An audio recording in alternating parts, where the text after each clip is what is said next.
একদা বড় পীর আব্দুল কাদের জিলানী রহমতুল্লাহি আলাইহির পিতা হজরত আবু সালেহ মুসা জঙ্গি রহমতুল্লাহি আলাইহি তিনি নদীর পাশ দিয়ে হেঁটে যাচ্ছিলেন। তিনি দেখতে পেলেন নদী দিয়ে একটি আপেল ভেসে যাচ্ছিল। তিনি আপেলটি হাতে নিলেন, তিনি আপেলটি খেয়ে ফেললেন। তিনি প্রচণ্ড ক্ষুধার তাড়নায় ভুগতেছিলেন। তিনি যখন আপেলটি খেয়ে ফেললেন তখন তিনি চিন্তাগ্রস্ত হয়ে পড়লেন, হায় আমি কি করলাম, এই আপেলটি কার আপেল আমি খেয়ে ফেললাম।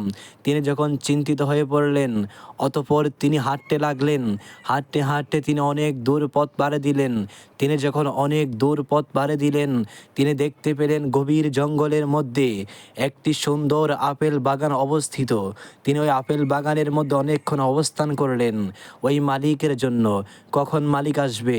যখন তিনি চিন্তাগ্রস্ত হয়ে নদীর এক ধারে বসে আপেল বাগানের পাশে বসে বসে তিনি চিন্তিত হয়ে পড়লেন কখন আপেল বাগানের মালিক আসবে।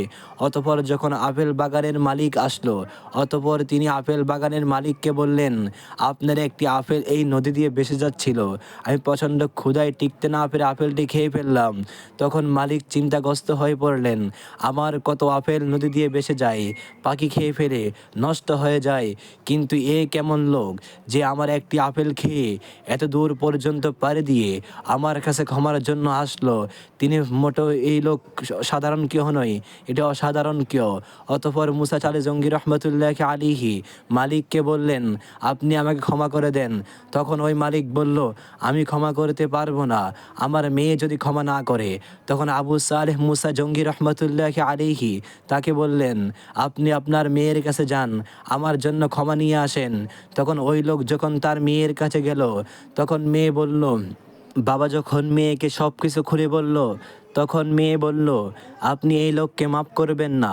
তখন আবু সালেহ মুসা জঙ্গি রহমতুল্লাহ আলিহিকে তার মালিক বলল, আমি তোমাকে একটি শর্তে মাফ করতে পারি, তুমি আমার এই বাগানের মধ্যে 12 বৎসর তুমি কামলা দিবে। তখন আবু সালেহ মুসা জঙ্গি রহমতুল্লাহ আলিহি তার শর্তে রাজি হয়ে গেলেন।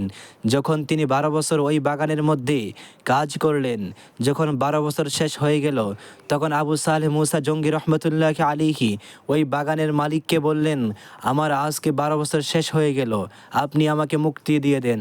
তখন তিনি বললেন, না, তোমাকে মুক্তি দেওয়া যাবে না, তোমাকে আরেকটি শর্ত আমার রাখতে হবে। তখন আবু সালেহ মুসা জঙ্গি রহমতুল্লাহ আলী বলেন, ওই শর্তটা কি?